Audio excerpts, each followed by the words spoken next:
This Freedom Stories discussion is being recorded for use by the International Storytelling Center, ISC. This recording will be owned and managed by ISC and will be used for any educational purpose that ISC deems appropriate. By participating in this public discussion, you acknowledge this recording and its subsequent uses. Closed captioning is provided today by ACS. Freedom Stories, Unearthing the Black Heritage of Appalachia, is proudly supported by the National Endowment for the Humanities and produced by the International Storytelling Center.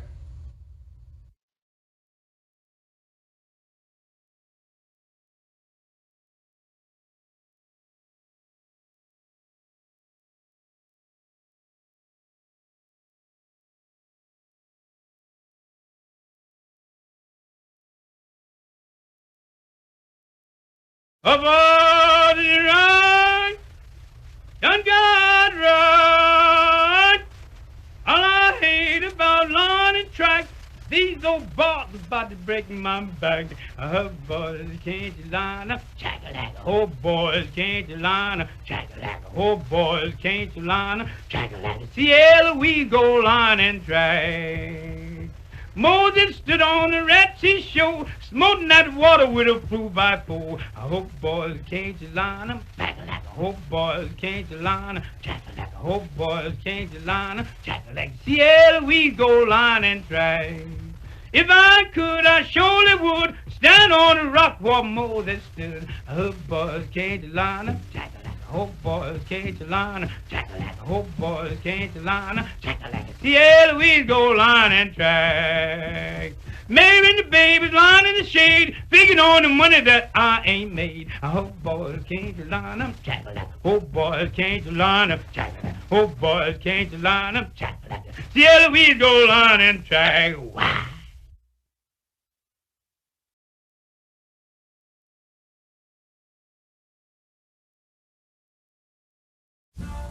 Take this hammer, carry to the captain. Take this hammer and carry to the captain. Take this hammer, carry to the captain. You tell him I'm gone. You tell him I'm gone. If he asks you, was I running? If he asks you, was I running? If he asks you, was I running?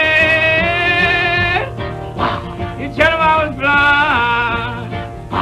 You tell him I was blind.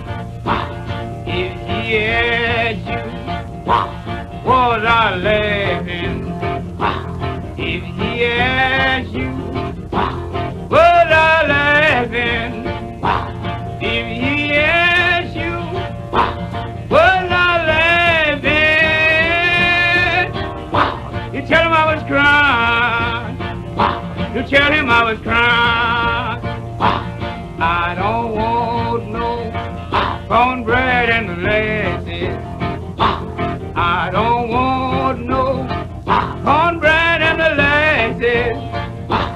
I don't want no cornbread and molasses. It hurts my pride. It hurts my pride.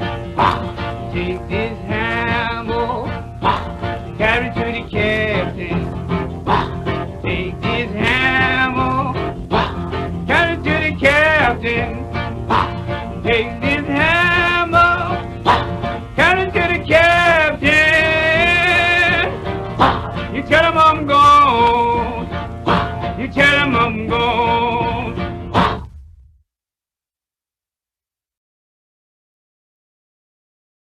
Now this is the rock I learned. Like when I come, people blow the train whistle, talk to the depot agent. Depot agent throw that switchboard over the line, and they ain't never gonna talk to him. I got goats, I got sheep, I got cows, I got hogs, I got horses, I got all livestock. I got all livestock. Now that old Rock Island line is getting on down the road. Oh, the Rock Island line, it's a mighty good road. Oh, the Rock Island line, it's a road to ride. Oh, the Rock Island line, it's a mighty good road. If you want to ride, you got to ride it like you find it. Get your ticket at the station on the Rock Island line. Jesus died to save our sins. Glory to God, we're going to meet him again. Oh, the Rock Island line, it's a mighty good road. Oh, the Rock Island line, it's a road to ride. Oh, the Rock Island line, it's a mighty good road. If you want to ride, you got to ride it like you find it. Get your ticket at the station on the Rock Island line. A, B, C, double X, Y, Z. She got the end covered, but they don't see me. Oh, the Rock Island line, it's a mighty good road. Oh, the Rock Island line, it's a road to ride. Oh, the Rock Island line, it's a mighty good road. If you want to ride, you got to ride it like you find it. Get your ticket at the station on the Rock Island line. I may be right and I may be wrong, so you're gonna miss me when I'm gone. Oh, the Rock Island line, it's a mighty good road. Oh, the Rock Island line, it's a road to ride. Oh, the Rock Island line, it's a mighty good road. If you want to ride, you got to ride it like you find it. Get your ticket at the station on the Rock Island line. Oh, the Rock Island line, it's a mighty good road. Oh, the Rock Island line, it's a road to ride. Oh, the Rock Island line, it's a mighty good road. If you want to ride, you got to ride it like you find it. Get your ticket at the station on the Rock Island line.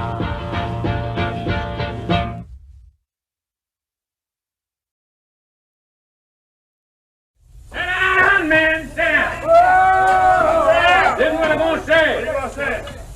Yon commandment, don't you know? Shoot somebody before she goes. Yon commandment, don't you know? Shoot somebody before she goes. Yon commandment, don't you know? Oh, yeah. Down again. You know what I'm gonna say? Reading I love my baby so. Right. You make $5, give me $4. Yeah. Reading I love my baby so. Make $5, give me $4. Reading I love my baby so. Yeah. What am I saying? What? Lula, don't you know?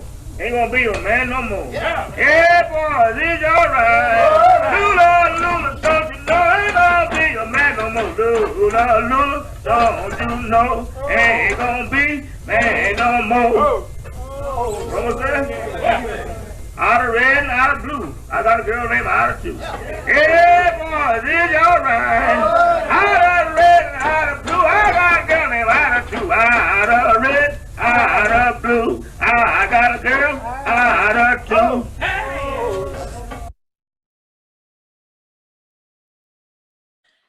Good afternoon. I'm Alicestyne Turley, Director of the International Storytelling Center Freedom Stories Project. Welcome to our Freedom Stories public discussion, Slavery in Appalachia. Freedom Stories is an international storytelling center initiative that illuminates underappreciated, ignored, and neglected aspects of African-American Appalachian history. The Freedom Stories program brings together the folk art of storytelling and the humanities scholarship with the intent to guide the public through a deeper appreciation of the role of African-American stories in the American lexicon struggle and freedom, equality, and social justice. This project is designed to trace the history of African Americans in Appalachia over time, showing how the past has shaped and informed the world we know today. While conceived as a regional program based in Central Appalachia, the project's multimedia toolkit and presentations will serve as a resource for the nation and the world.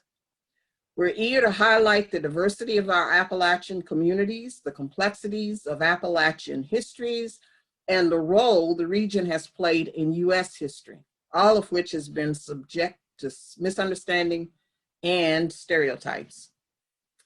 This International Storytelling Center program is fortunate to be able to conduct this important work and present these public discussions through the generous support of the National Endowment for the Humanities, which is the major funder of the Freedom Stories Project.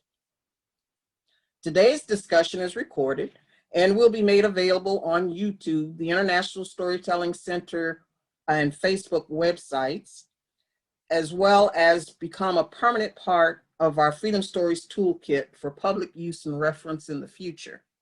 I would encourage our viewing audience, if you have questions for our panelists during today's discussion, to text your questions and comments to our Facebook page, and we will try our best to get to as many as we can and as time permits. If you wish to follow remaining Freedom Stories discussions planned for the future, you can always find the latest information on the International Storytelling Center website page, which will have most updated details. We are beginning today's discussion with the benefit of hearing poetry from noted author and poet Frank X. Walker, who will be sharing his poetry with our viewing audience, and on the other side, we will begin our discussion with today's panelists.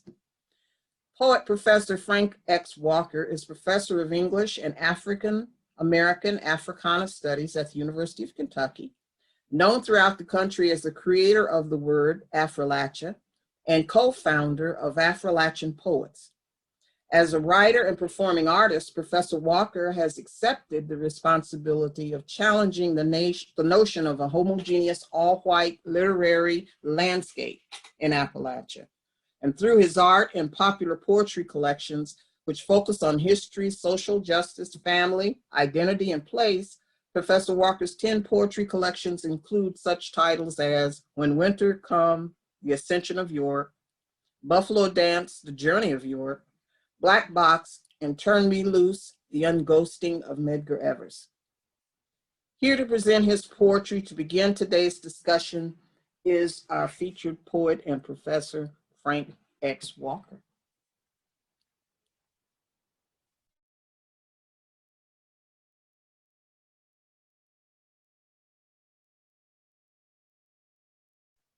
Thank you, Dr. Turley. I'm honored to be here to share work from these two collections about the Lewis and Clark expedition. This first set of poems are in the voice of York. They're considered personal poems, part of a new genre that we consider historical poetry in the same way that you appreciate historical fiction. And because these are personal poems, what you will hear hopefully will not be my voice, but the voice of York himself, who participated in the Lewis and Clark expedition as a full member, even though he didn't get the full reward when it was all over. For this first poem, if you can imagine, it's the early 1800s, they've been traveling for a year and a half, and they finally reached the Pacific Ocean. And he's standing there looking out at this amazing image he'd never seen before, and he's wishing he could talk about it when he gets home to his family, especially his wife. But he's the only man in the group who can't read and write. And so he has to remember everything with such detail and intensity. It requires him to almost take pictures with his mind. So if you can imagine that mindset and appreciate his voice, I'll open with this first poem and read straight through about 9 poems so you get a feel for what the language and the time and the experience was like for at least York and his wife and stepmother. Wind Talker, York. If I could make my words dress they naked selves in blackberry juice, laid down on a piece of bark, sheep or onion skin like McAdoo, if I could send a letter home to my wife, floated in the wind on wings or water, I'd tell her about Katanka and all the wide and high places this side of the big river. How his family, numbering 3 for every star in the sky, looked like a force when they grazed together, turning into the muddy Missouri when they thunder along faster than any horse, making the grass lay down long after the quiet has returned. How they don't so much as raise a tail when I come around with my woolly head and tobacco skin, like I'm one of them, making the Arikara and Mandan think me big medicine, Katanka who walk like man. Today we stood on the edge of all this, looked out at so much water, the mountains we crossed to get here seem a little smaller. As I watch fish The size of cabins dance in the air and splash back in the water like children playing. I think about her. And if we gonna ever be free, then I close my eyes and pray that I don't live long enough to see massa make this ugly too. One of the big issues with York in this condition was his literacy or lack of literacy. And he first hints at that with this poem called Primer. The only book we allowed to know is the Bible. Though many a slave been sold south, had fingers chopped off and worse for the crime of reading and writing. I figures my respect for a good telling come from listening to old York weave his magic at night. Folk hung from our porch like baby possums and lived off the breath he give to every story, no matter how many times they tasted the tale. I learned to appreciate the power of single words, holding a lamp over Massa Clark while he studied his brother's letters and struggled with his own returns. Them think all slaves dumb because we can't cipher, but they be surprised how many words we pick up just standing around like trees in a room full of educated men. One of the biggest challenges was, of course, York's relationship with his wife and marriage in general, considering they were property or considered property and less than human by a lot of the owners. This is a poem called Sundays and Christmas, which refers to when they had a chance to visit each other. And York's wife was owned by a different family in Kentucky. I cares plenty for my wife, but I've been told a slave can't truly know love, being as massa and white men's in general have and takes certain privileges with our women. I suspect the deepest hurt in the world be to risk being tied to a woman's hearth, then standing on the front porch while the massa part her thighs, knowing that any cry raised is inviting death or worse. But what else but love make you hold that woman even tighter, try to rock her back to whole long after the tears dry up and the hurt turns to ashes back to flames? It'd be a nighttime and deep into winter. I could think of no other breath I wish to feel and no other whisper I ache to hear. What we loud to feel might not rate as love, but it'd be powerful enough to make you rue the time between visits. I'm going to finish this reading with the second book from this series of three. In the first book, it's York's voice that tells us the entire story. The entire story is retold again in 12 different voices, primarily the voices of women who participated in the expedition in these imagined ways. And the first one that bridges the gap, you heard Primer 1, which was about literacy. This is Primer 2, which speaks to literacy in a broader way and invokes the enslaved man's relationship with nature versus how he felt his master related to it. Primer 2 is York speaking. I can read the heart of a woman in her eyes as easy as a lie in a man's face. The direction and power of storm speaks clearly to me from low-flying bird wings.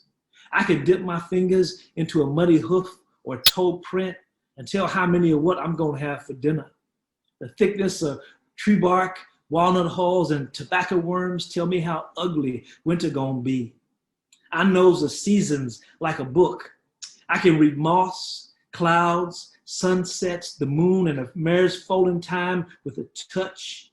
But I would trade all this to know how to scratch out my name as more than an X, to have my stories leap off paper as easy as they roll off my tongue, to listen to my own eyes, make the words on parchment say, this here man be York. He can come and go as he please, work for himself, own land, learn his books, live and die free.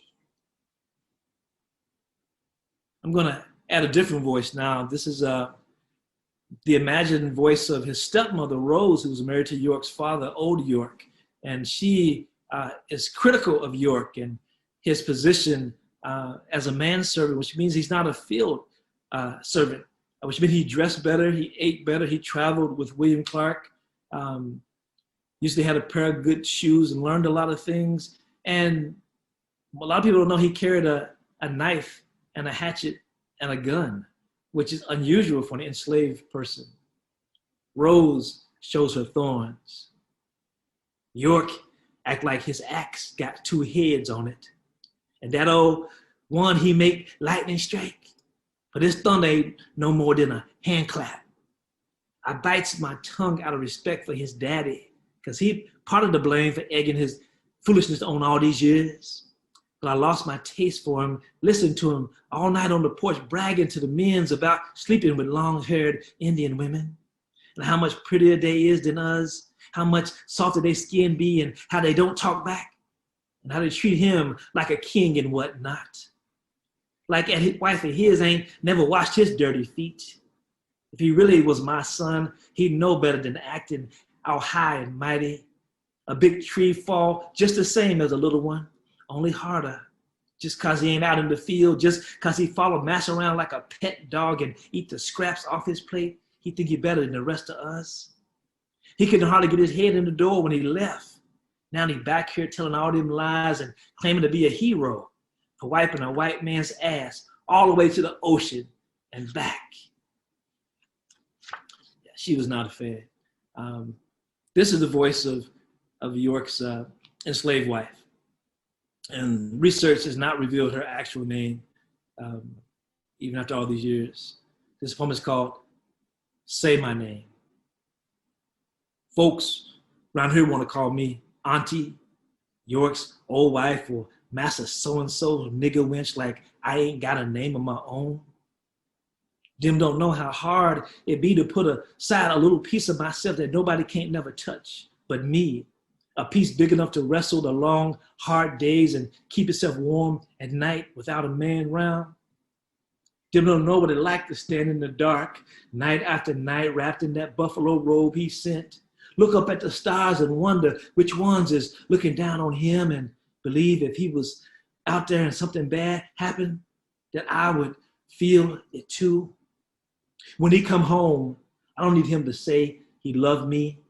I don't need him to bring me gifts. I just want him to hold me close, make like he glad to see me, bend down to my ear and whisper my name.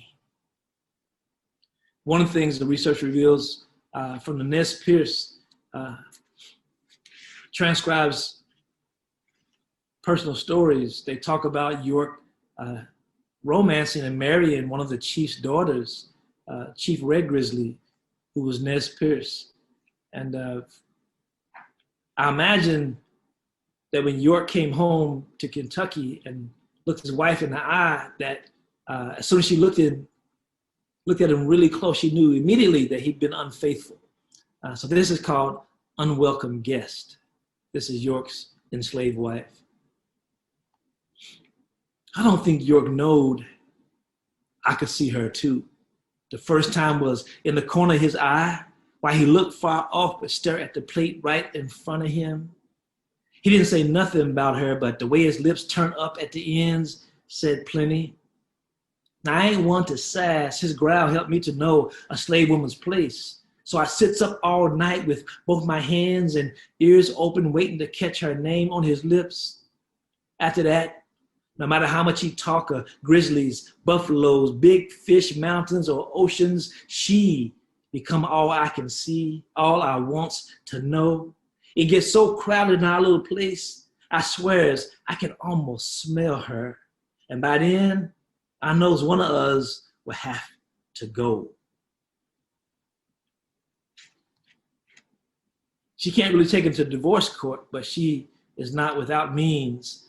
So I imagine her using some folk medicine and this particular cure called the sunflower seed oil conjure, York's enslaved wife.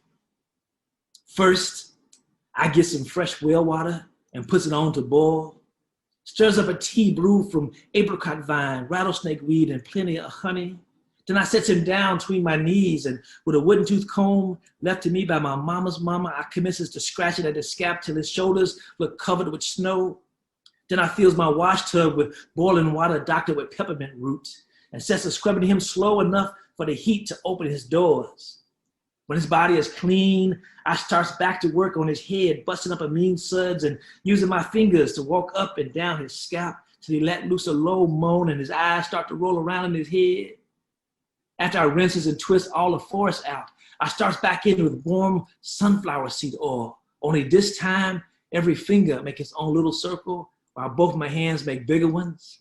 And they follows each other from the stiff tree limbs in the back of his neck, cross his crown to his soft spot, while my thumbs dig in deep and slow where the headaches come on. I pours the extra oil into my hands and rub his neck, shoulders down to his ribs and arms. Then like a turtle dance, I moves back up again. I work slow and hard, and after a while, when I gets all the way to his man sack, he opens his eyes and be glad it's me. Now, don't try that at home. I'm going to close with two final poems, one in York's voice and one in his enslaved wife's voice. And they borrow language from the traditional marriage ceremony. And they speak to the challenge of trying to maintain a whole relationship under that psychological pressure and devastation that had to exist.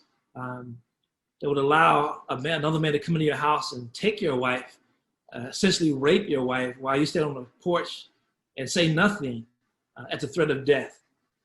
So this is called To Have and To Hold. This is York. It do more harm than good to be enslaved and agree to love forever, when there be folks over us with even more power than death to do us part. Being another man's property, all I can promise is when we're in the same quarters, no one will hold you closer or with more tenderness than me.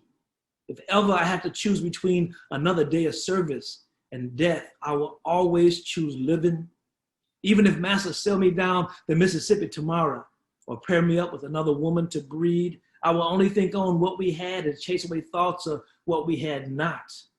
I aims to see you every Sunday and Christmas, but if ever I'm away more than 2 whole seasons without sending back word, untie the ribbons from that broom we jump, mourn for me but a little, then set your mind to figuring on how you gonna stay warm when winter come. And finally, his enslaved wife gets the last word with a poem called Real Cost.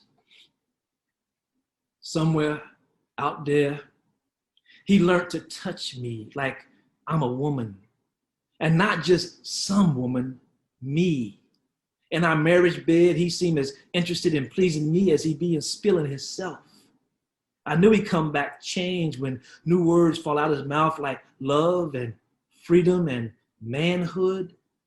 And there come a look in his eye like he owned all 3, free and clear, and don't need no papers to prove it. But it scared me because I seen that look in many a black eye before white hammers nailed it shut or left it frozen open and swinging to teach the rest what anything that smelled like courage cost. I have no doubt he give his life to stay with me. So I don't tell him that master taking me back down south. I just kiss him soft to sleep and stare at him long enough to call up his face. When I gets old and thankful, he still be breathing somewhere when winter come. Thank you. Thank you so much, Frank. And I would like to remind our audience that Frank X. Walker has a website. If you would like to know more about his poetry or his books, you are free to visit that website anytime. I'm sure there's a connection if you would like to purchase these books. So our panel today, I'm very happy to introduce. We are fortunate to have with us Dr. Dinah Mayo, who is Associate Professor of History at East Tennessee State University, where she also serves as a graduate coordinator. Dr. Mayo's research focuses on the early republic, and she is the author of the book, New England Federalists, Widening the Sectional Divide in Jeffersonian America, as well as articles in the New England Quarterly on slavery and abolition. She's been teaching undergraduate and graduate courses at Eastern Tennessee State University since 2011. So thank you for joining us this afternoon, Dr. Mayo.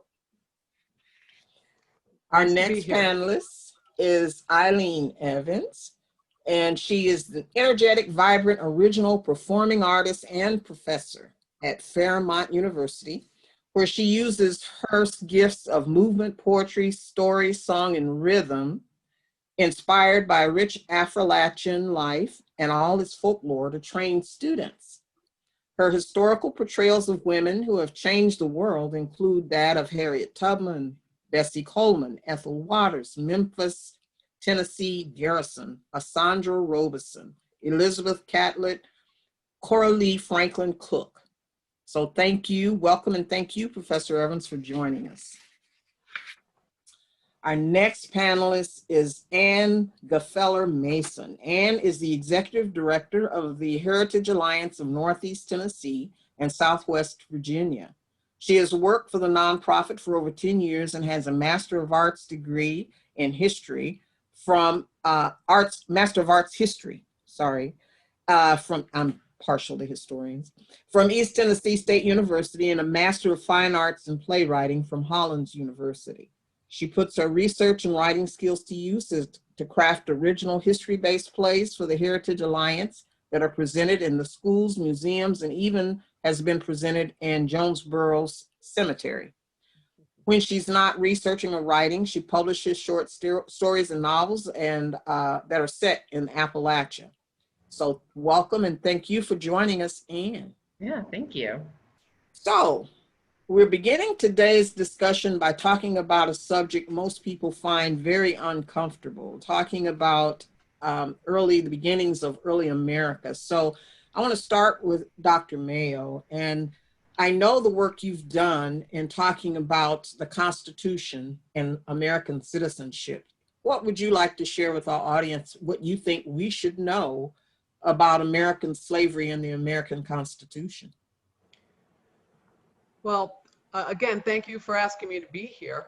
One of the important aspects of forming a constitution in the United States that most people don't know was the fact that even though those voices were not plentiful, nor were they as united as they would later become, there was an effort to actually get rid of slavery at the founding, both in the Articles of Confederation and the US Constitution. There were some who felt that if you have to have slavery, then you don't have the free republic that they were claiming to be. And some of them even actually, like Gouverneur Morris, for example, said, we need to take leave of each other. He said, because we're trying to blend incompatible things. The fact that they would eventually enshrine slavery without using the word slavery in the original Constitution shows you just the fact that there was some resistance to it. Most of that came from Northerners, and by 1787, when the Constitution was being debated, Northern states, for the most part, north of Pennsylvania, had begun to abolish slavery. So that in itself actually posed an interesting dilemma to creating a nation that would combine free and slaveholding states. So that's one of the things that my research has uncovered for me. And Ilene, this question for you. You're training young artists to tell the story of people who have been enslaved. How do you gain their interest in the story? How, especially young students who are coming into the profession, and how Frank does it eloquently with words. What is your method for engaging the students in performance? I think stories need to be personal. And so finding ourselves and looking for what we have in common with these people who've gone before us is really, really critical. One of the questions I'll ask is, what does this have to do with me? What does this have to do with us today? When we look at the contradictions in these stories, we see some of the very same challenges that we face in the world and in ourselves and with each other. And so to find those stories, I will look for moments where we have something that we can feel from from that person's journey, from their experience. When I was reading Memphis, Tennessee Garrison, and then I listened to her tapes. Now, this is a woman who was able to render stories from her mother and grandfather who were held captive in Virginia, just south of West Virginia. Her father, early days, came out of the time of slavery into West Virginia to build a new life for them. But she heard these stories over and over again of her Granny Roddy, who was brought over on one of those last slave ships to the Hollands and Stones plantation, the Hairstones they became later. And she would say that she would climb up onto her grandfather's bed at the end of the day as a little girl every summer when they would go to his farm, the farm that he bought, just 15 acres, 5 years out of slavery. And she would watch her mother start to take the salve and rub it over his back. And when she'd sit on the bed, she'd see that there were ridges going, that they didn't even go all of them in the same direction. And she would take her little finger and she would place it on those ridges, and she'd say, Granddaddy, Granddaddy, what's that? And he'd say, that's the bullwhip. But you ain't never gonna feel it. Thank God for Abraham Lincoln. And as she would touch those ridges, tears would just form on her face. And she realized what he had sacrificed for her. When he was a young man, he had run away and he got captured. And when he was captured, he had been beaten severely. She remembered those stories, and it created an interest in her in those stories. And her granddaddy would tell her about Granny Roddy. Now, a new slave driver may come on a plantation, and he would be warned, you can whip any of these people, but don't you. And I used the word people. I used the word people. That's not the word that they would use because they were stripped of their humanity. So I come back in my story to remind that we are talking about people. And so when that woman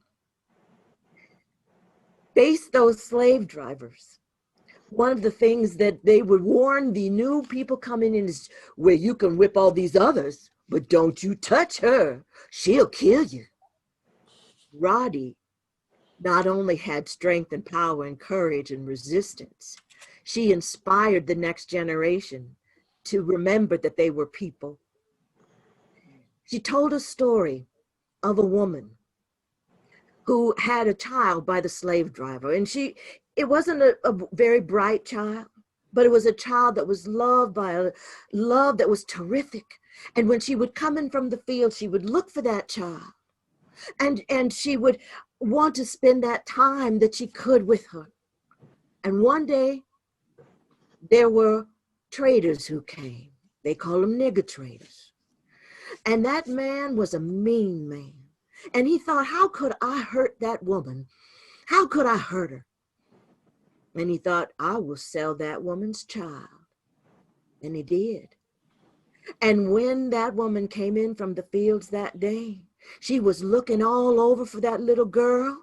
She was looking high and low, and she couldn't find him. And then that man started to laugh at her. He laughed. And when she found out that he had sold her little girl, she went up to him, took him by the throat, and squeezed. And he dropped down dead. And Memphis said, Granddaddy, Granddaddy, how did he kill her? And he said, well, he pushed too far. Everybody's got a line you must not cross. And when that woman found out that that child had been taken and sold, she had the strength of two men. She just took a step forward, grabbed a hold of him, and that was the end of that. I said, did they ever punish her? Did they ever punish her, Granddaddy? He didn't know what happened to her after that. But they were lessons that people now, in the generation following those who had been enslaved, carried with them, to know that their humanity could not be compromised and that they would resist. There are stories that help us know what we have to be proud of. When I tell those kinds of stories, we listen with a different ear, and we find that those ideas replace the images that those people who do not have our best interest at heart have been saying and passing. And that is one of those aspects of building in those touch points, those moments in a journey, in a life journey that we can relate to. None of us want to be used against our will. And you mentioned stories, which is a great segue for Anne, because you are the keeper of stories. You are the person that we are fortunate whenever, as researchers, we want to delve, as Ilene has done, into these wonderful stories. So I would like for you to tell us, number one, a little bit about what you do and where you are, and then how you use those stories to help your community and to help the Heritage Alliance. Yeah. Well, the Heritage Alliance, we're a small history-based nonprofit in Jonesborough, Tennessee, which is the oldest town in Tennessee. Also is now the storytelling capital of the world. So we very much honor and treasure our stories here. But we have 2 museums, and recent studies have shown that people are trusting what they learn in museums more so than TV or like even news outlets right now. And that's a very sacred trust. So we take this responsibility highly to make sure we're sharing all the history and all the voices and all the stories to the best of our abilities. We know whose voices have traditionally been shared in history and whose haven't. So it's our job to make sure all the voices come to the forefront.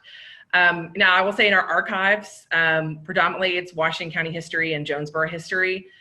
We do not have as varied, as inclusive a history in our archives as I would like. But I think the community as a whole, and the other archives in our area, we all work really well together to make sure we can find these stories. We've got the Washington County Archives real close to us, and they have, since we're the county seat, a wealth of court records. And to try and understand, especially enslavement in Washington County and Jonesborough, one of the best places is to go to these court records, because you have several court records dealing with slavery, and then also court records of free people, free blacks who were, suing because they were held against their will, suing because they weren't paid for their work, suing because they were beaten while they were working for someone. So you have this wealth of court cases. One of the most iconic ones is Ford versus Ford, where Lloyd Ford left his property, essentially his entire estate, to the children he had, his enslaved children, his black children, left very little to his white heirs. The white heirs contested it. It goes all the way to the Tennessee Supreme Court. It takes a good 10 years, but it's ruled in favor of manumitting the formerly enslaved people, and these children of his come to own this property. And still today, you have two sides of the Ford family, but they all get together for reunions now. So you have these iconic court cases that happen here that we have records to. We have the collection of the local newspapers, and that's where you can go definitely to find names, dates. You've got wills also at the archives, marriage certificates. So whenever I, work on crafting an exhibit or a play, especially our cemetery play, we do a cemetery play every year, and it includes stories from the traditionally white cemetery and from the traditionally African-American cemetery. And these are the places I go to find the voices I need to find their stories. I think there's a misconception that some people don't leave behind. Not everyone leaves behind a historical record. And I would say that's not true. Some records you have to dig a little harder for than others, but everyone has a story that's out there. And it's our job to help people find those stories so they can share those stories. Wonderful. And you encourage the public to use these resources, correct? Yes. You know, our collection's open to the public. The Washington County Archives is open to the public, and we're happy to help people who contact us to sort of, you know, help with their genealogy, or encourage them where, you know, they need to look to find the history of their ancestors. Wonderful. Frank, I'm coming to you next because you've written several books. You've talked about York, who is a character. First of all, did you learn about York when you were a student? Did you know about York being part of the expedition? I did not. When I grew up believing that Lewis and Clark did all that by themselves. I was shocked to find out there were 42 people that were part of the expedition, and even more shocked that one of them was a Black man. And so when you began to build your archive, your story trail for York, tell us your process. Tell us how you went into it. Well, I was fortunate enough to be in the audience for Chautauqua presentation. Hassan Davis assumed the character of York and made this amazing presentation in Louisville, Kentucky. And I was so moved, I went immediately to the Louisville Historical Society and got a copy of a book called In Search of York. And this was a book that talked about all the different ways and times York appeared in historical records. It talked about his presence in the journals. In detail, it gave page numbers and dates. So if you want to do more research, it would make it easier for you. It was almost a guide, a map to how to find out more about him if you wanted. It also talked about how, in spite of his honest portrayal in the journals, how during post-Reconstruction, historians rewrote his character in books and made him look like a buffoon, and made his contributions appear to be less than they actually were, even to the point where they described his physical self in a more diminutive way than he actually appeared. He was a very large man who resembled an NFL defensive end. He was that big and strong. And they were so successful that most of the murals and paintings and pieces of art that were created in the early 1900s about the expedition that included York represented York as a very small character, which was a lie. And it wasn't until I made it all the way to St. Louis, to the, we've all seen the arch in the city skyline, but most people don't know that beneath the ground, almost a football field length museum was there that held the largest Lewis and Clark collection in the world. It was called the Westward Expansion Museum. I spent 6 weekends in a row, mostly in the museum, reading, taking pictures, writing, just immersed in the research because I was so taken by the story and so committed to eliminating my ignorance, because at that point I had 2 degrees and I was embarrassed that I didn't know this about York, and I had kids that I didn't want to pass that ignorance on to. So even when I started, I just wanted to know more. I wasn't committed to a book. And it wasn't until I showed the poems I had written to a friend and mentor who lived in Montana, who read the poems and was very excited because he lives 1 mile from the Lewis and Clark Trail in Montana. And he was telling me that in Montana, the entire park system is based on the Lewis and Clark Trail. And I had no idea how big a deal Lewis and Clark was west of the Mississippi River. Colleges named after Lewis and Clark, you know, statues of Sacagawea everywhere. But here in Kentucky, where I live, and east, it just wasn't a big deal. And we were coming up on the bicentennial, and I think we were 2 years from the bicentennial. And he convinced me to keep writing those poems until I had enough for a book. And then I did and finished it. And then almost every reading, people asked me about his wife. They want to know more about his wife.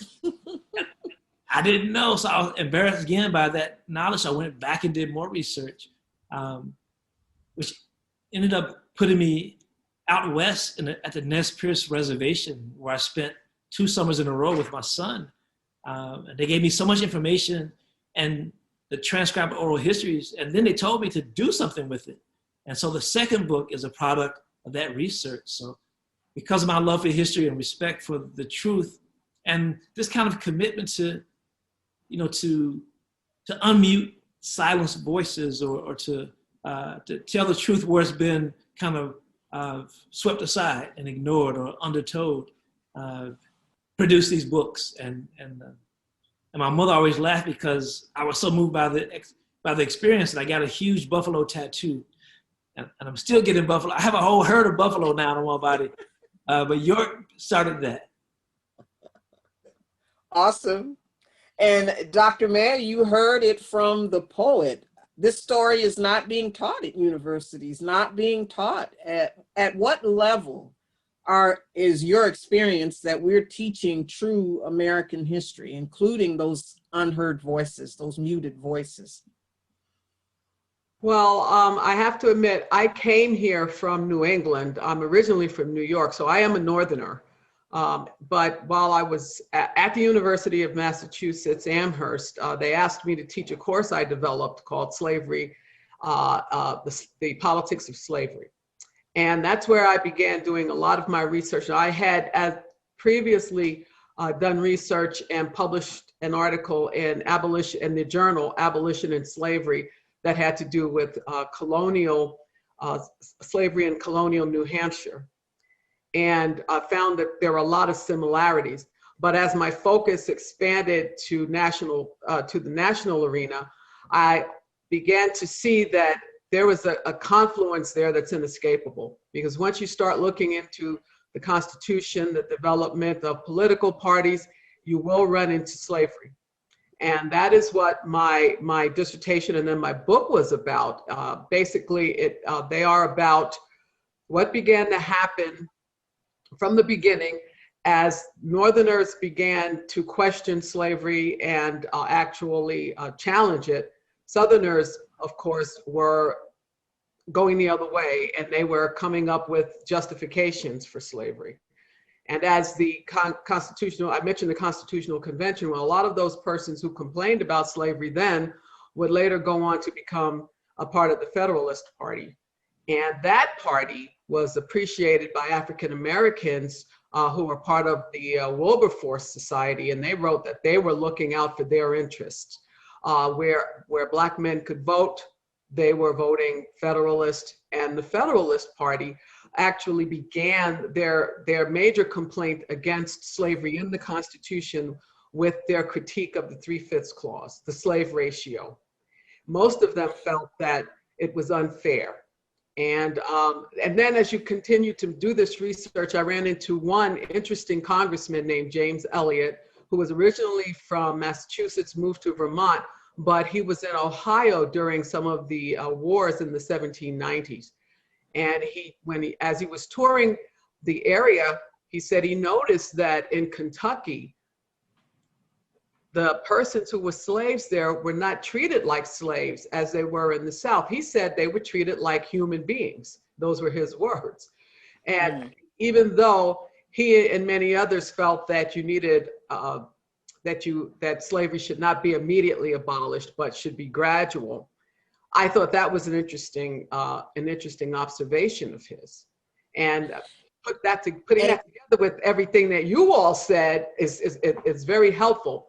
I also look at the fact that the abolitionist movement came from the persons or the generation that followed those who were Federalists. And so that's what my book looks at. There's a lot more there, and a lot of people don't know, but when I teach that course, now, one of the things that I've noticed is when I tried to teach it at ETSU, it worked at the graduate level, but not the undergraduate level. But yet I still had students ask me about slavery, and I said, well, where were you when I offered the course? So it's there, and I do think with the current climate that we have, perhaps the next time I teach it, I will be able to attract undergraduates who really want to know what happened in the nation and how to look at the Constitution and what it said. And then, of course, to understand as well that African Americans were in some states considered citizens of those states. I think I was telling you about John Quincy Adams. When the Missouri crisis came up, John Quincy Adams said, well, if they're going to, if the black codes would imprison black people the way that they wanted to set up the government. And he said, if that happens and they take our citizens, he called African Americans, and they imprison them, then we should imprison the white people who come from Missouri to us. So there was an idea, there was always this idea that there was an injustice. And then you start following that through, and you could see that people eventually, as we get into the 1820s and 30s and 40s, you start to see a more concerted effort to fight against enslavement and to actually treat African Americans as human beings. Took a long time and it's ongoing, but that was what a lot of people wanted to do. Well, it's important. I heard several things there that I'm sure our viewers may not be aware of, that there were actual states and colonies where African Americans could vote. That there has always been places in American history where African Americans did have the right to vote and never really lost it. So this idea that we had a voice, I think, is sometimes overlooked.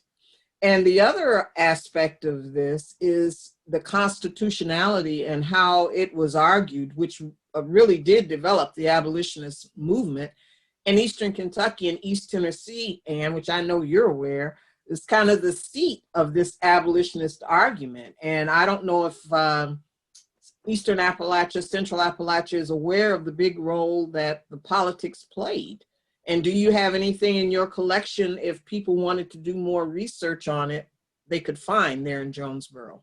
Yeah, we do know that you did have a strong abolitionist movement here in Jonesborough, Washington County. On the counter side, you also had slaveholding in Jonesborough from the founding. There's a great website actually that I was checking out today through Lincoln Mullen, where you can trace the spread of enslavement in the United States through the census data, and you can go county by county. So you can track it through Washington County. So you have these two populations coexisting at the same time. You also have a pretty substantial free African American population at the same time you have enslavement. But sort of the core of this abolition movement in Jonesborough, Washington County is going to start really in the 18-teens. It's going to come out of the Quaker Church. One of the leaders, and it's a big, sort of anniversary we're commemorating right now, was Elihu Embry, who published the paper, The Emancipator, which holds the record of being the first publication in the world dedicated solely to abolitionism, because he didn't run any other ads or any other news. Now, at the same time Embry is writing this, he himself is an enslaver. He's going to be an enslaver until the day he dies. In his will, he manumits Nancy and her children, which is the family he kept in enslavement until his death. So it's complicated. Abolitionism is complicated in Washington County, but of course you definitely have other proponents of abolitionism who are not enslavers. And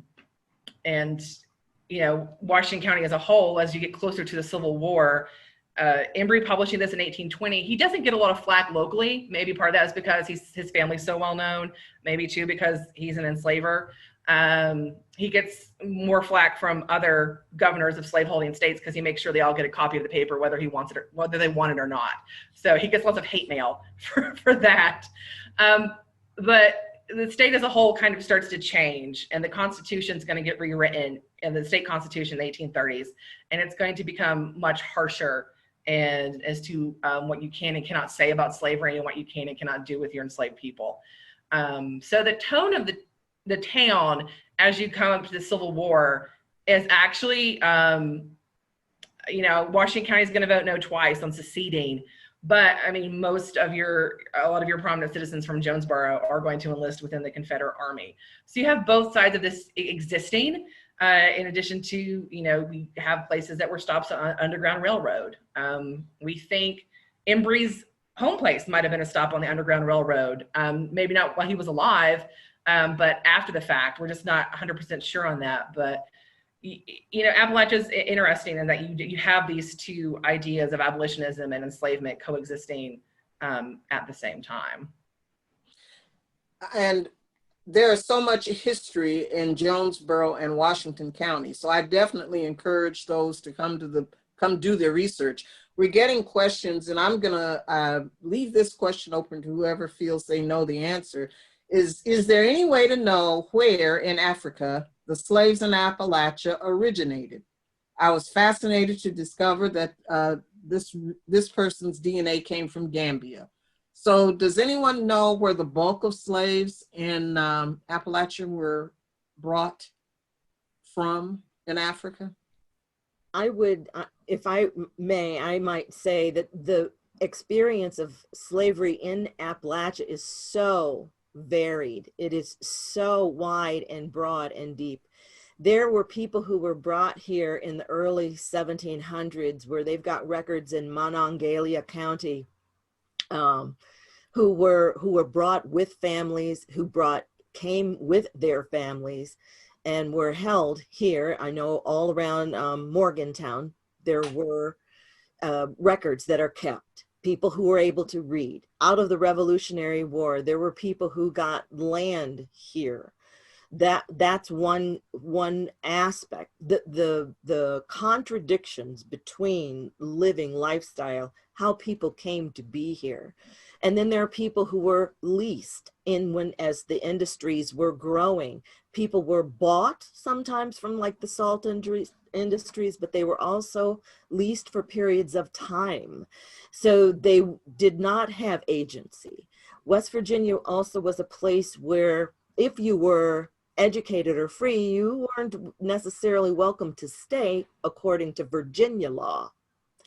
But the laws on this western part of Appalachia, of the mountains, were not enforced. And so if the town people, the people who you lived around, would be amenable, you would be left in peace. And for some people, they had that kind of experience. There were the mixed families. There were families, even Dr.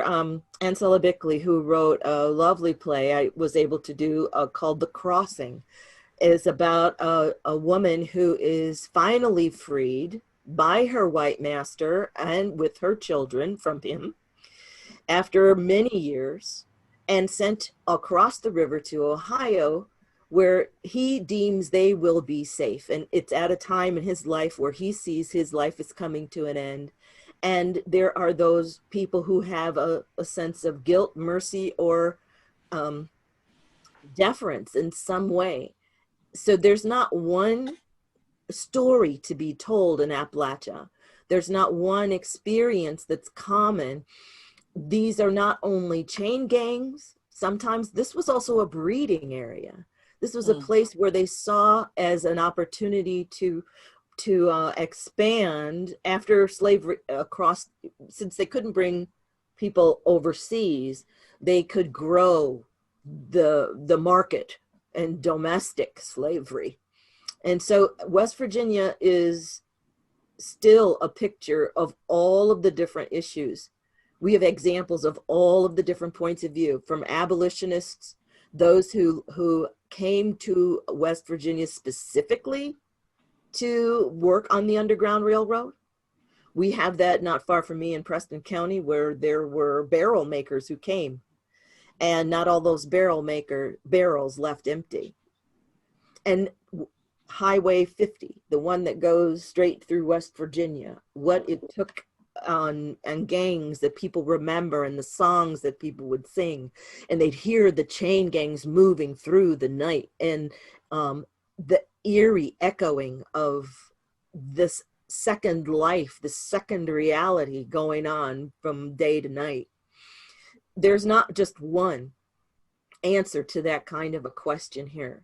We come from all over, and for many different reasons. And the important, that idea of sharing that Central Appalachia, especially when you got into industry, a lot of those slaves were brought from the East Coast.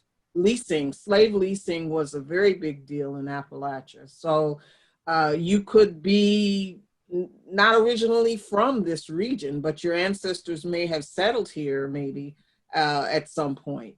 So I know that when we're talking about arrivals, some of the first slaves that came to the United States came from Angola. But the west bight of Africa, those are Nigerian landing, a lot of Nigerians who arrived in the area.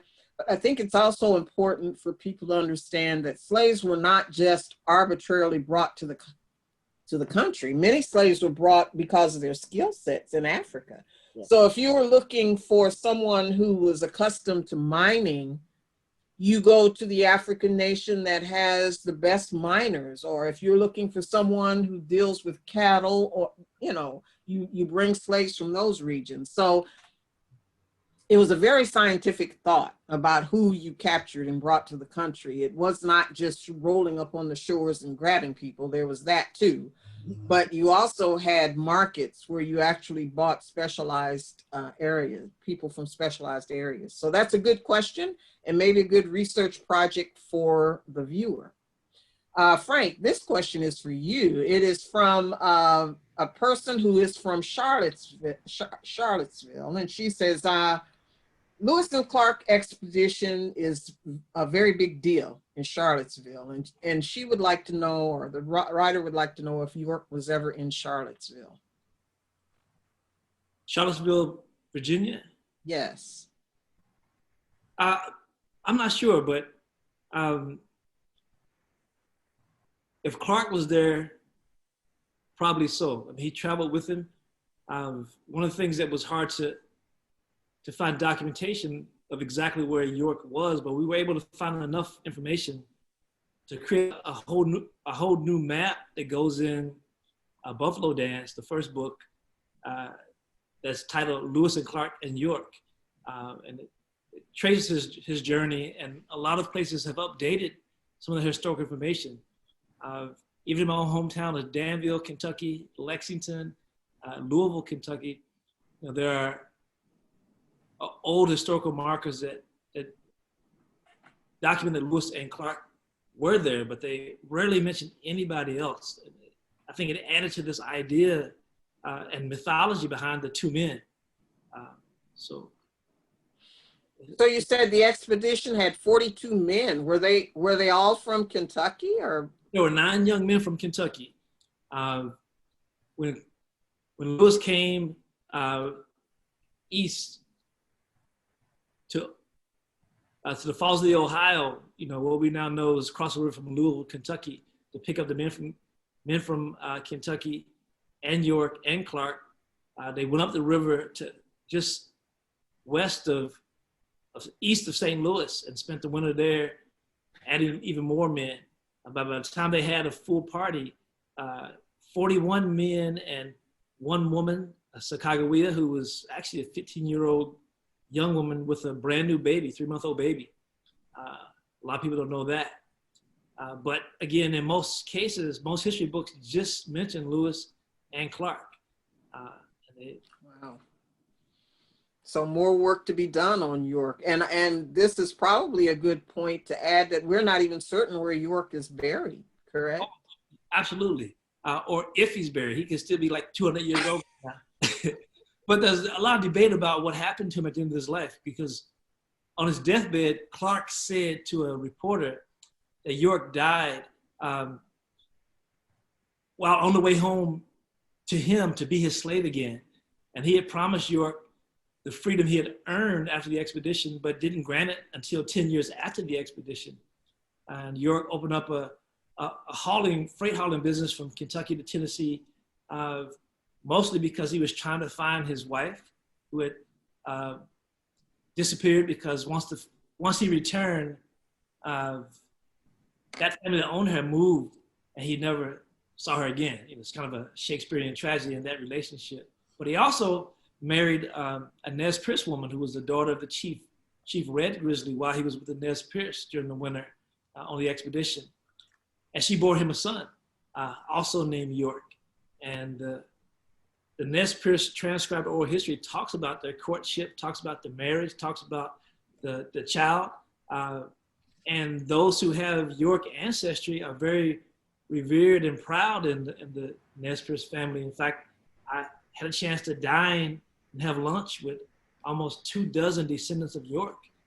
out in East Oregon on the Nez Perce Reservation, and back here in Kentucky, there's no evidence of any offspring or no records of any offspring that have been discovered at all. So it's, it's a weird situation. We can imagine they did produce children, but we can't even find the name of his enslaved wife. So that puts us at a great disadvantage.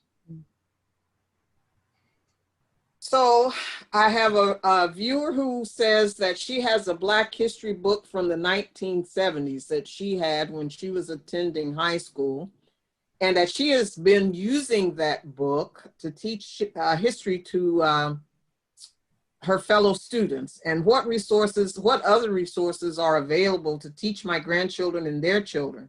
Is there knowledge about the locations and areas of the Underground Railroad, for instance?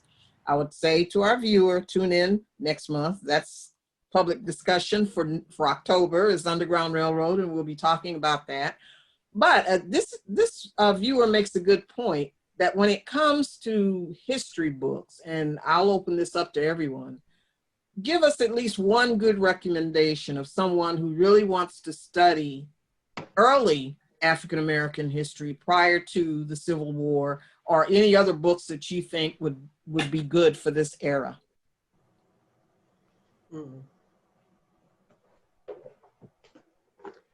Well, Dr. Turley and the viewer, if someone is really interested in just a general read and something that's a really good read, the historian Paul Finkelman wrote, for example, Slavery and the Founders. He also, his name is good to look up because he's done a lot of legal work with cases involving slavery. He just most recently wrote a book about the Supreme Court and slavery, how their decisions had an impact on African Americans and on their lives. But I think his book, if you should be able to get a hold of it, that looks at all of these cases. It's fascinating because I think, as Dr. Evans was saying, slavery was not a monolithic entity. The slaves had several different types of experiences everywhere in the country. And to find out, for example, how the slaves who were left property by their white masters, who were also their fathers, would end up getting their property. Those types of things are important to know. Not every slave had to deal with the injustices and the violence of the large plantation societies, but yet many people don't know that there was a plantation society in Narragansett, Rhode Island. So there's a lot out there. But I do think I would start with Paul Finkelman's work. You could read Slavery and the Founders. You could read most of his work. And if you're not looking at, I look at the politics of slavery, but there are several really good books. And one of the older ones, but I still call it a goodie, it's Slavery in the Age of Revolution by David Bryan Davis. That's, I think, a really good book if you want to really learn about slavery. And he did two books. And so those are good, and they're really readable. So you'd be able to share those with children. Right. Foundational. David Bryan Davis books, very foundational book. What about Ilene, when you're teaching? Well, it depends on well, you know, boy, there's so much more now than there was when I started at this. And so it depends on what you're really looking for.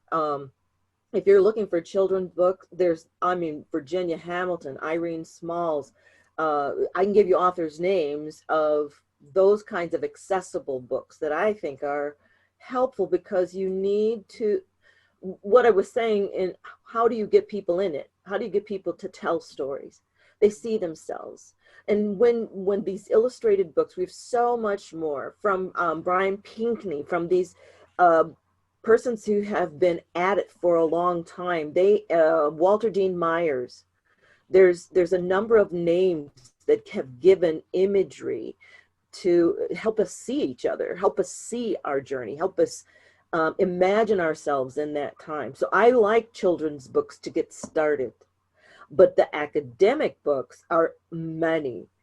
And one of the ones that helped me walk through the aspects of unexpected stories was Red Key's book on a Grand Army of. It's the letters from the men who are in the United States colored troops. And during the Civil War, it's a British author who has collected these incredibly articulate and poignant letters from soldiers that give you a picture not only of their life beforehand. Some are free, some are entrepreneurs, they have their own business, some are newly freed and are able to render stories from their own enslavement. But the level of literacy that was in pockets and areas, this particular collection of letters, I think, is so telling. But the man's last name is Red Key, and it's just not coming to mind right now. But I have those suggestions of authors. Dr. Turley? Yes, yes. I would also suggest for the viewer to go to, because so many young people are tied into the internet, to go to the Gilder Lehrman site.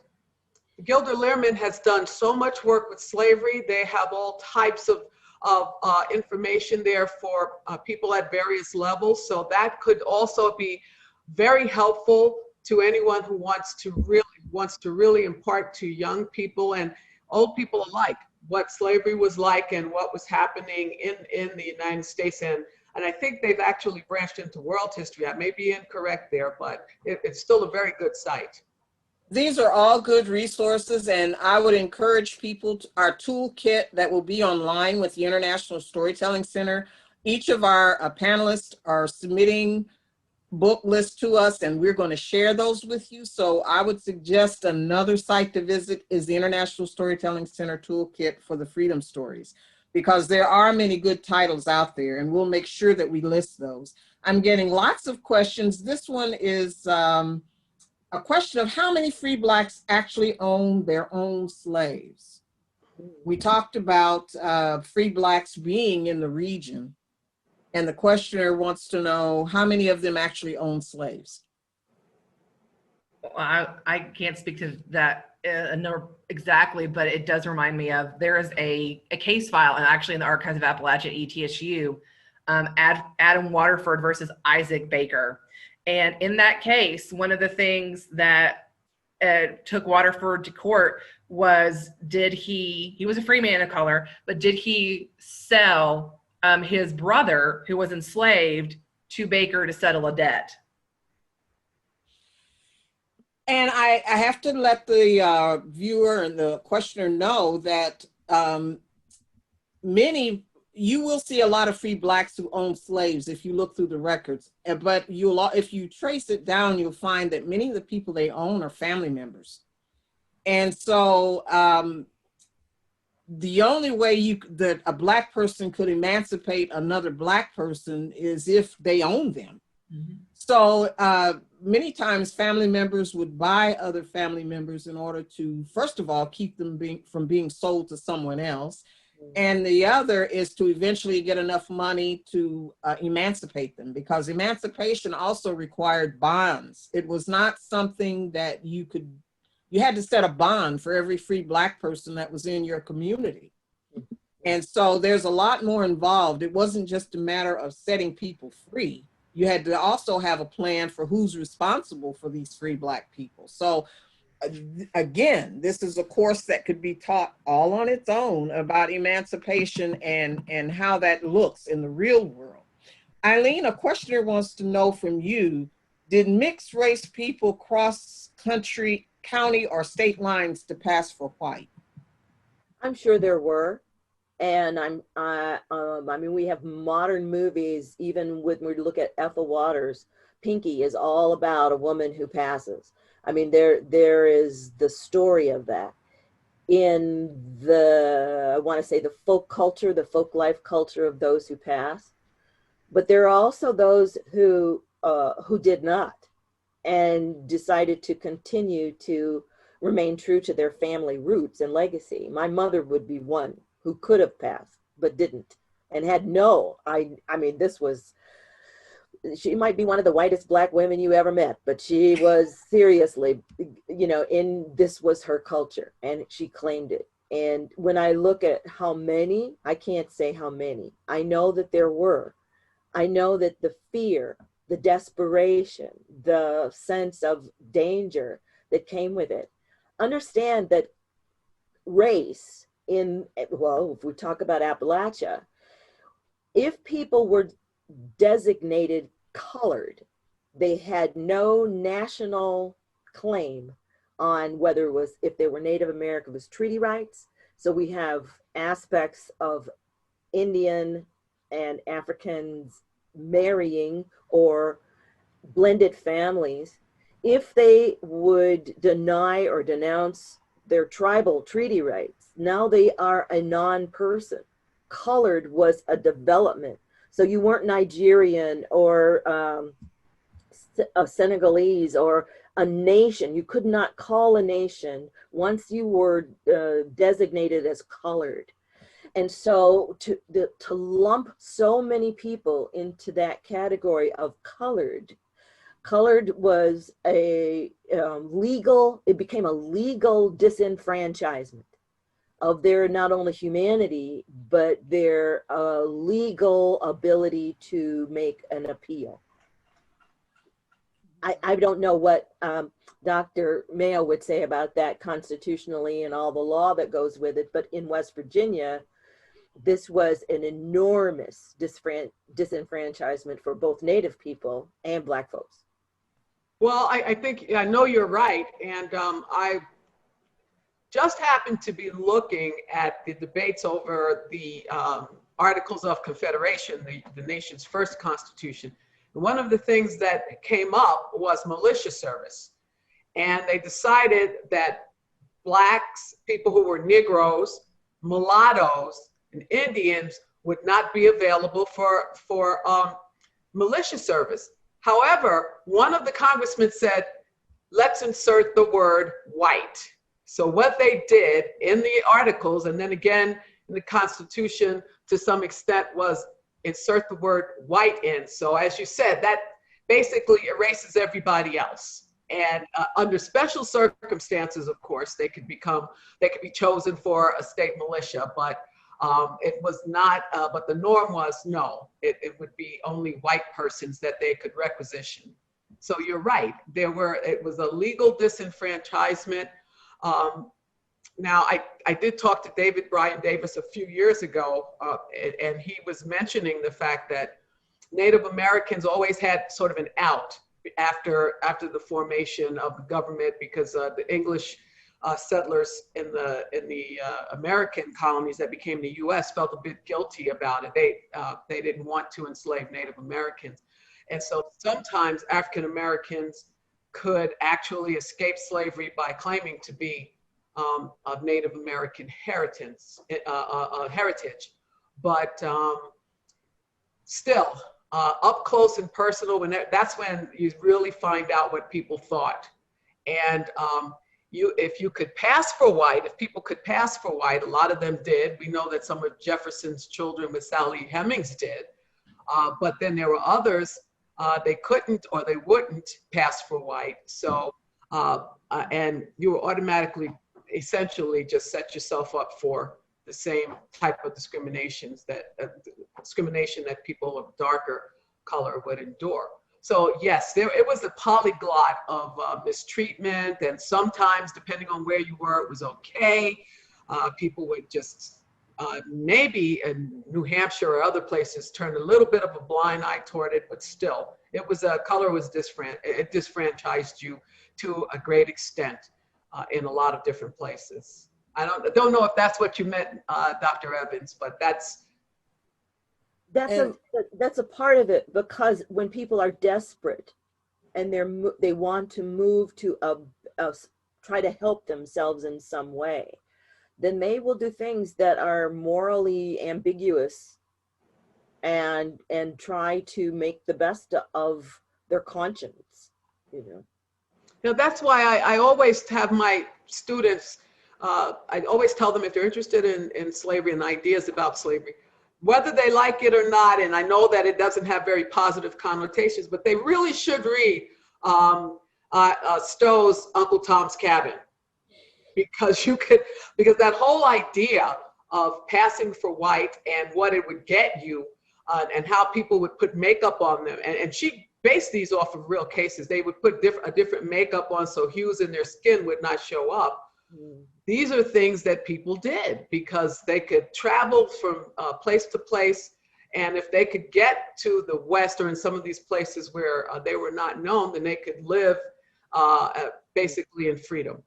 So there was something to all of that. And I'm gonna put a plug in here for our November public discussion, which is about Melungeons in Appalachia. So again, we have this continuing storyline of all the questions that people are asking. We're running out of time, and I want to throw this last question to Frank, because a question about the WPA records and if they're a good source for finding information. We were talking about people researching their history.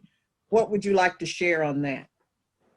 I would say that WPA records are an excellent source, but almost every state, at least the flagship university, generally has very excellent archives that are always underused. People talk about going to the library, but the library archives are even better because you get all these amazing records that some of them haven't been touched since they were donated or contributed or put on file. You know, one of the most amazing things for my students, especially the grad students, they're required to go to the archives, find a subject they didn't know much about, and find some brand new material that they find inspiring, and then try to find a voice to connect to that material, and then write a poem based on that, and then a series of poems. But they always write their best stuff from that archival information. And the thing that makes it so good is that they only pick things that make them go, wow, I didn't know this. And because they think they know everything. To admit their own ignorance and then to have it right in front of them, and this opportunity to bring it alive for other people, it's just a gift. So absolutely, WPA records, if you want to get a sense of or access to those slave narratives, if you want to see visual art from the same time period. But there's some discussion about some kind of repeat of WPA going forward to get us out of this current state in the American society. But that would be excellent if that really happened. But absolutely, library archives, every city, everywhere, historical societies, the records Ann is talking about. I mean, marital records, death certificates, birth records, census, U.S. Census. A lot of stuff is online in places you might not even visit, but if it's been digitized, it's almost like being there. Exactly. Believe it or not, we are out of time. Time went so quickly. I want to thank each of our panelists for joining us for this wonderful discussion. We have many more questions, many of them talking about where do you find the resources, and we're going to help you out with that on the International Storytelling Center website, and also encouraging all of you as educators to please look at how this history is presented in textbooks, particularly with children and college students. So leaving that charge with you from the summary of the questions, I would like to thank our viewers and ask to join us in October. It's a little bit different day. We're going to do this Thursday, October 1st, as the beginning of the International Storytelling Center Festival. Same time, same location, just a different topic. We're talking about the Underground Railroad in American history and in Appalachia. So thank you for joining us, and we look for you October 1st. Thank you, panelists. Thank you, thank you, thank you.